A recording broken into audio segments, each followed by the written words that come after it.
Eu sei. E é terrível isso, né? A vara civil regional, ela julga tudo. Então ela julga divórcio, separação, vai julgar uma ação complexa dessa. Então a verdade é uma só, a vara civil genérica não tem qualidade. E aí acontece também a questão de pessoalidade, né? Ou acaba conhecendo o advogado adverso, a advogada, ou ainda já tem outras ações, já tem uma visão, né? E o juiz e a juíza é um ser humano. Então, como ele já tem uma visão da síndica, né, de um eventual síndico, ele já tem uma visão distorcida. E isso pode atrapalhar sim. O problema que nós temos aí é que a ação imobiliária, ela fica fixada, presa à situação do imóvel. Qualquer ação condominial, nós também vamos ficar preso a isso, né? Salvo as relações contratuais, que aí é onde assinou o contrato, dá até para fugir disso, uma cláusula de eleição. Mas essas relações puramente imobiliárias, e a relação condominial também é imobiliária, porque faz parte de toda a estrutura do direito imobiliário, nós ficamos presos justamente aonde está localizado o imóvel, né? Nós não temos como fugir dessa competência. Nem sendo uma regional. Nós tivemos alguns casos específicos no Brasil. Em Brasília, nós tivemos o quê? A criação de uma vara específica para essa situação. Então, hoje nós temos a primeira vara específica para a relação, desse tipo de relação.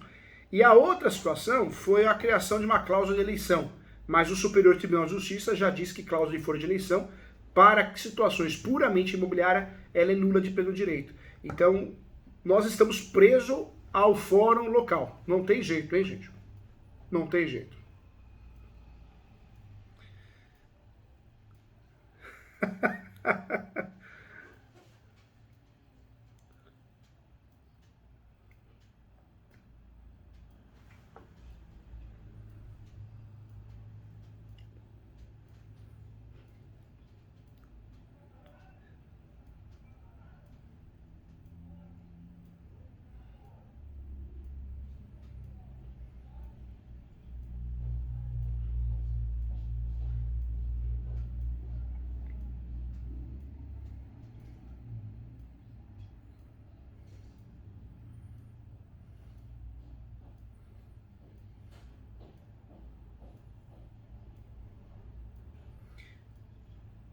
Agora, o interessante vocês me falaram de notificação extrajudicial.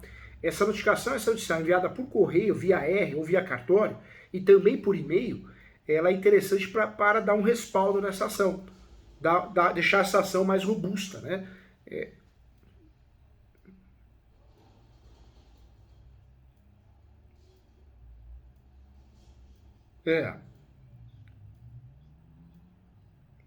Responderam? Então, perfeito, ótimo, perfeito. Isso aí é bem interessante. E essa notificação ela foi enviada para a administradora também, né?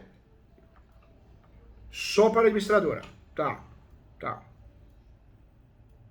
Claro.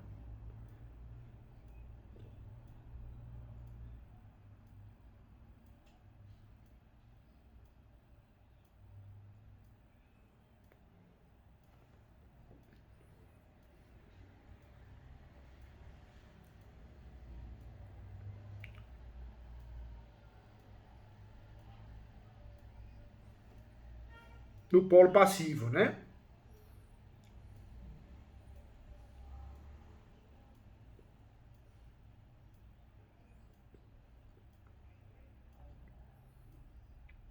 Ah, deixa, deixa eu te passar uma informação. Desculpa te cortar, com muito carinho, viu? Mas só para a gente não perder a ideia, tá? Peço perdão. Na verdade, nós guardamos isso, que para fazer uma distribuição de uma ação a gente tem que ter os dados, né, completo, mas não. No direito imobiliário isso é comum, não ter os dados. E aí quando eu não tenho os dados, eu posso fazer o quê? Uma ação contra desconhecidos, quando eu não sei o nome do réu ou dos réus, e quando eu tenho um nome, eu posso fazer o quê? Dados pessoais desconhecidos. Então no direito imobiliário, é, no direito imobiliário é muito comum nessas ações, inclusive essa que vocês estão fazendo, é muito comum a gente usar a citação de desconhecido ou desconhecidos, em caso de invasão, E nesse tipo de ação é muito comum usar a ação com o nome da pessoa. Muitas vezes nós...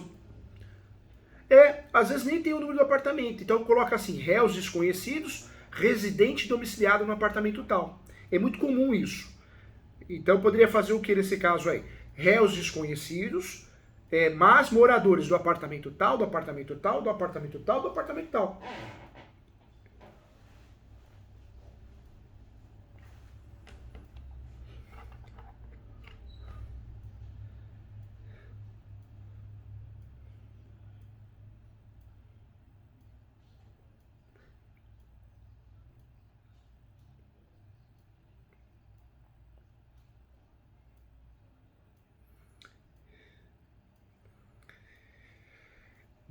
Nós temos um problema aí no Estado, nós temos as normas da corregedoria, as normas estaduais.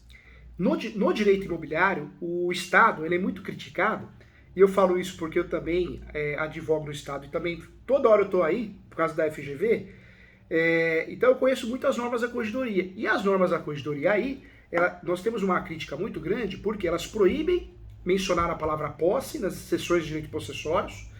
E o outro problema que nós temos, que existe uma cláusula chamada cláusula de segredo ou cláusula, a proibição de forçar as pessoas a entregarem dados, né, que eles traduziram de uma outra forma. Então, a hora que você faz um pedido desse, o juiz vai usar o quê? Como fundamento? As normas da corregedoria falando que ele não pode fazer isso. Então, seria mais fácil para vocês nessa situação usar o quê? Réus desconhecidos, residentes domiciliados no apartamento tal. Ficaria mais fácil vocês conduzirem isso. Perfeito. Trabalha com isso, coloca entre parênteses, né, dados pessoais desconhecidos. E dá para conduzir muito bem a ação.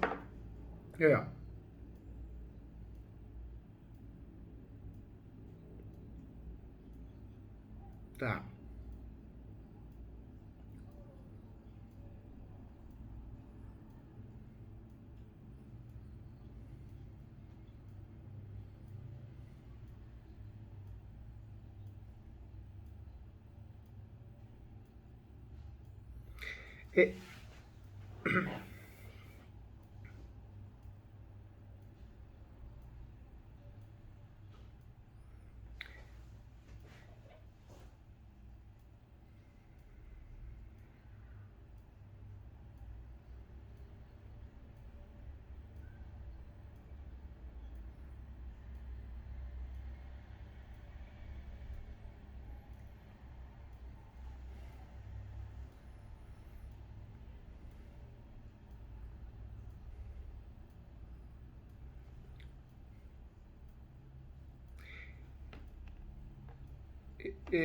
Eu sempre falo nos encontros de mentoria, da nossa pós, eu sempre falo que hoje nós temos que advogar para o cliente, mas também nós temos que pensar numa estratégia para que o juiz ou a juíza não se livre do nosso processo.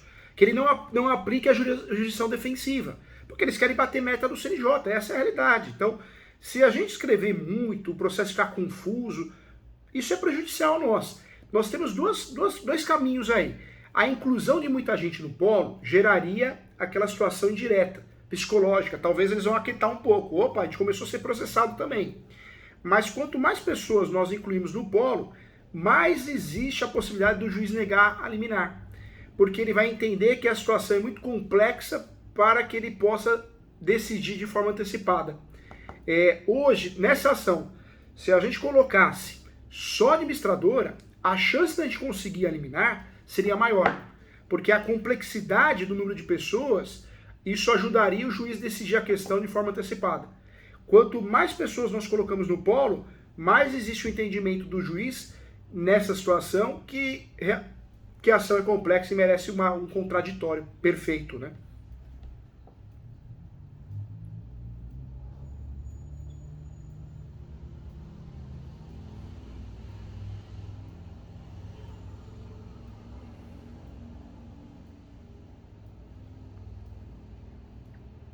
Uma estratégia também muito boa, que já deu certo, inclusive aqui no escritório, é processar só a administradora, esperar a decisão do juiz em relação à tutela antecipada, Após a decisão da tutela antecipada sendo deferida, não precisando agravar ou fazer um pedido de reconsideração, nós poderíamos fazer uma petição pedindo a inclusão no polo passivo. É uma estratégia muito boa que já deu certo e no Estado funciona, viu? Pelo princípio da celeridade e cooperação.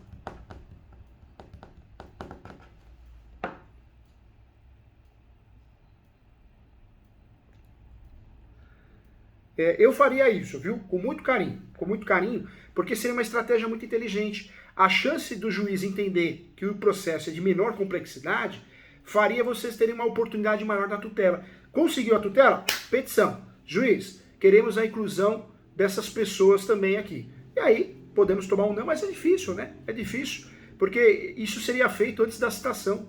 Então seria oportuno, sim, processualmente falando, viu?